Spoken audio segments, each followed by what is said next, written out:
ppmnation.com. Why So we're having a special on feta cheese and anchovies. Are you seriously like? Why would you look at me that way? Because you've been totally like brainwashed. This is a controversial position you're taking. Why? How could it be controversial? The Japanese internment? I edited a book on it. Was it Michelle Malkin's book? What do you, who attacked the United States? You look, you have got this big grin on your face. I could, if I had my tape loop, which I don't have, I would have the one from the Wild Bunch, you know?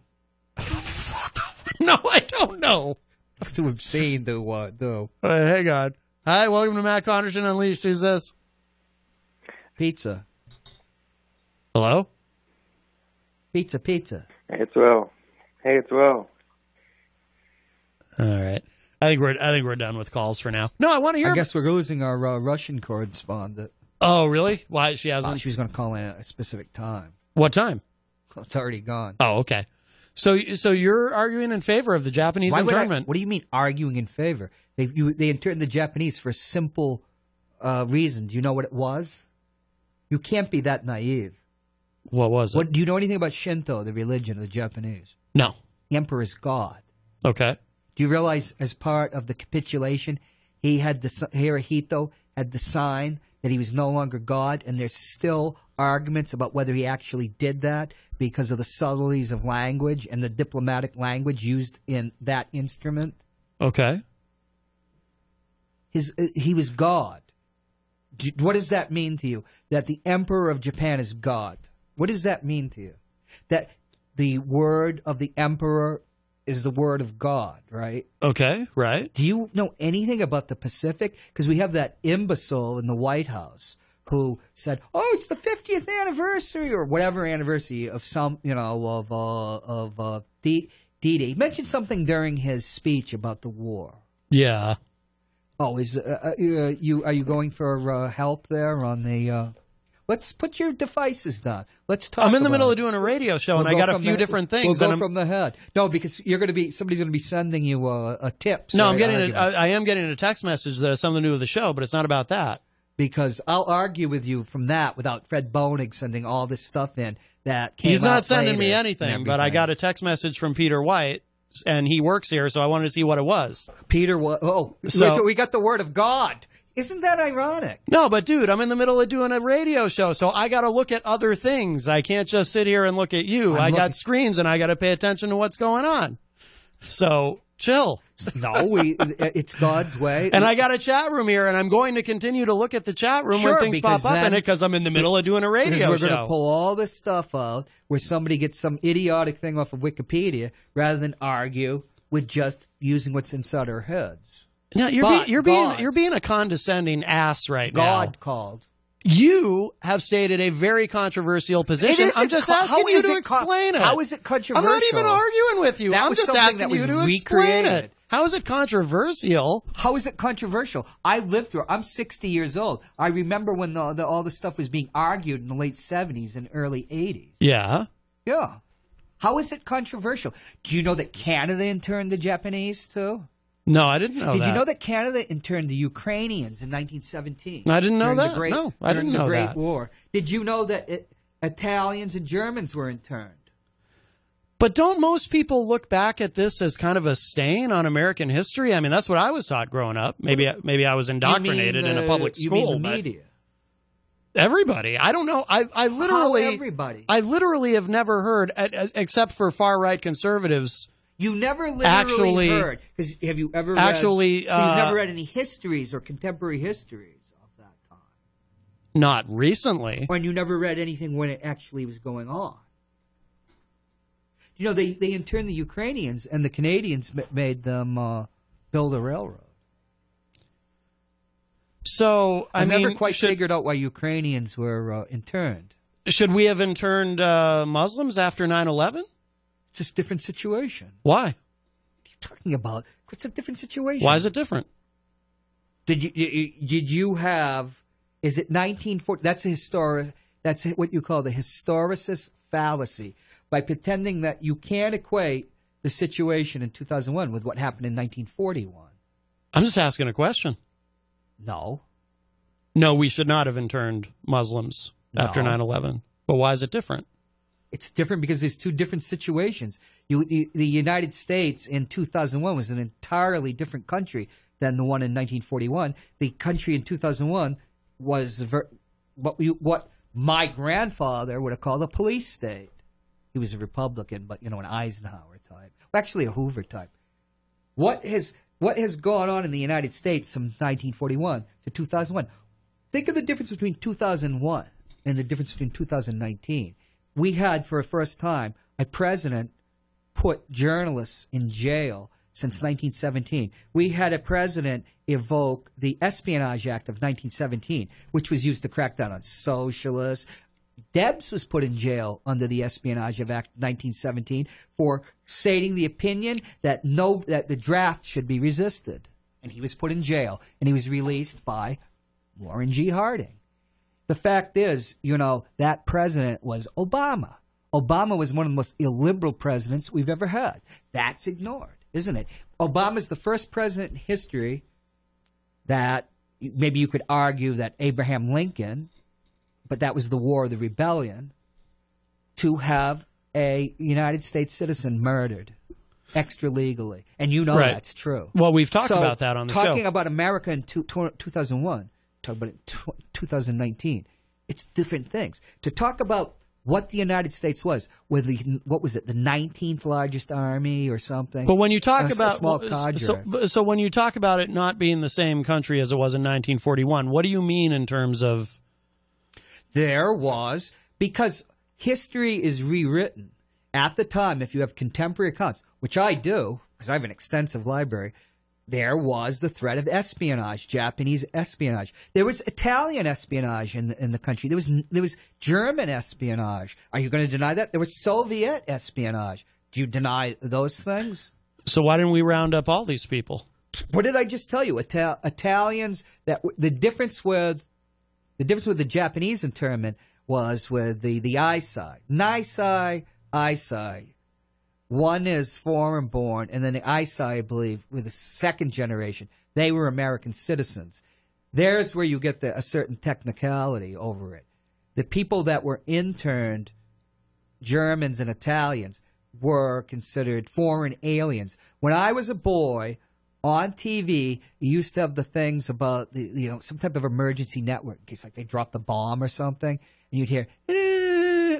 They still have some on the radio. Yeah, but they say that's for storms and stuff.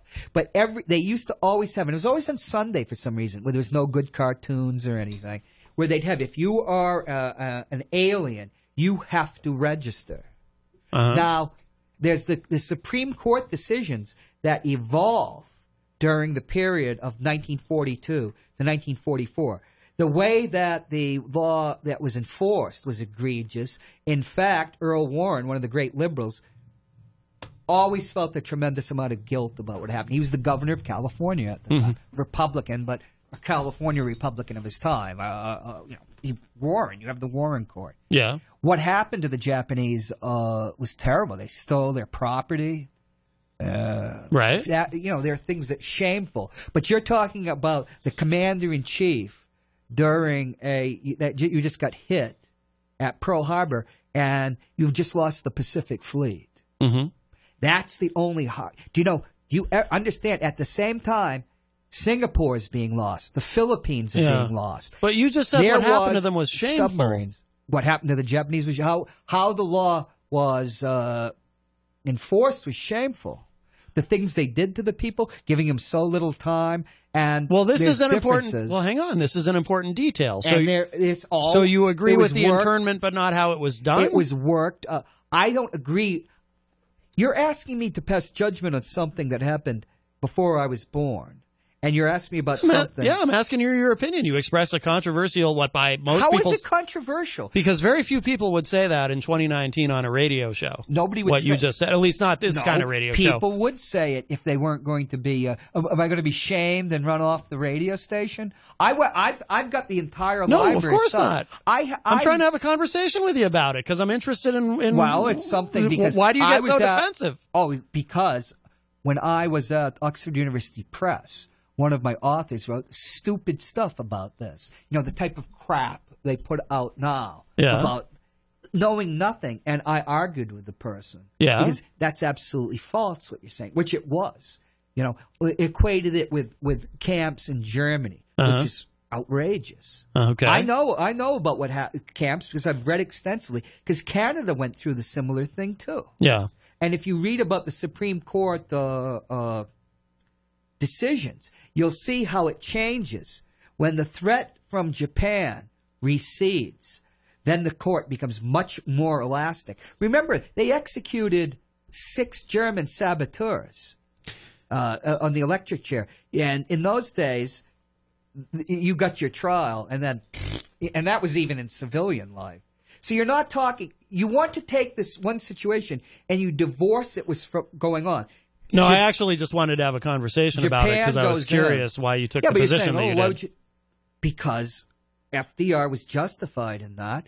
But you see, you're divorcing. You don't know that. I'm not divorcing anything. I'm trying to have a conversation. No, I've been sitting here listening to you explain and talk about the entire history of the time. Did it. What am I trying to divorce? Because Americans don't know anything about history. They don't. So if I don't sit here and just agree with you, I'm divorcing something. I mean, what? But you didn't know about the internment of the Germans. You didn't know about the internment. You didn't know were there Japanese saboteurs? Were there Japanese? So unless I know all the facts about something, I shouldn't ask you your opinion about something. I'm trying to understand. Because you're setting up some weird ground rules here. It's not weird because it's called the historical or historicist fallacy, where you're going to judge something that happened on the basis of now. I just don't know why you got so defensive. Assuming that 2001, because there is a reason, but that would be a whole story. It was because I went as they were revising all this stuff. History, the revising of history. I went head to head with someone who made false claims about what it was. Okay. And most people books, even at Oxford University Press, it's like, oh geez, let's just churn the book out. Nobody's going to buy it anyways. Mm-hmm.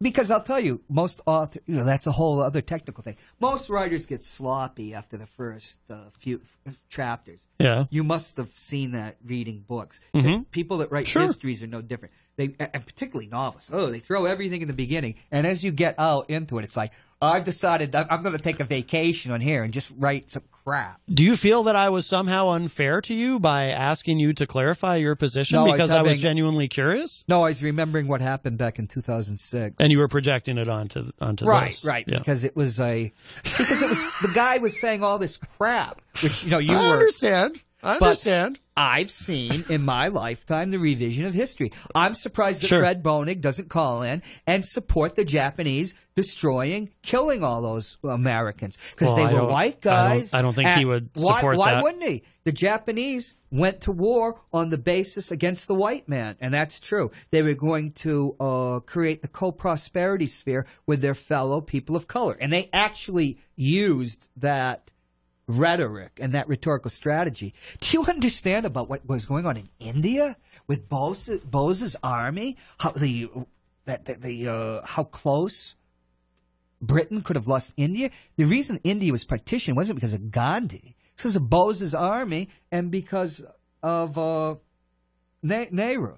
They were such a threat. Yeah, of course, Fred's going to come in with a standard. Well, no, because we don't have time. But Fred did post something in the Facebook live chat. Right, it's all a revision of history. But we are out of time. But what's interesting, because I'd love to go over it, was Roberts brings this up and used it in such a half-assed way, and then just goes ahead and gives Trump what he wants, right? Against the Muslims. But see, I'm not going to judge, you have to, what FDR did was considered necessity. If you go into time, It was very grim. The British just lost their entire Pacific Empire. France was in the pocket of Germany. There were Quebec, the French Canadians were pro-Hitler. There were draft riots in Canada. No Canadian that was drafted could be sent off to war because they wouldn't put up with it. There were draft riots. And after 1942, enlistments dropped so precipitously, they had to draft everybody from 18 to 44. So, see, there is a real history there, but instead of this Tom Brokaw, the greatest generation. Oh, my God, the Americans did plenty of wild stuff, too. Right. It boggles the mind. The truth is so much more fun, though. But, like I said, Earl Warren, that was probably his greatest regret that they did intern the Japanese. Right. Because they did it with such heavy-handed way. Right. Because of our old friend, racism. But there was also a lot of racism against Italians and against Germans because of 2 wars. So it would be an interesting thing to say without having a flashback. Yes. Well, you were it made for good radio. I'm back into arguing with. I was genuinely shocked. Let me tell you, a law professor can be brilliant, and they can also be dumb. Remember, we were talking about brilliant people; they're also dumb. Absolutely, yes. Battle royal, and I lost, by the way. Oh, really? I got it through. Yeah. All right, we got to go. We are out of time. Thank you, everybody. Don't have time to thank everybody. It's a busy show today, and we'll be back tomorrow. I'm ready for that date. All right, Hopwood's ready for his date. Peter suggested words of wisdom. I don't know if that's what he meant it as a suggestion, but he put words of wisdom by third base in there. So Peter's that's what we're the ending radio with. god. Yes, listen to Peter White every morning here on WMNH. All right, we're out of here. Bye, everybody.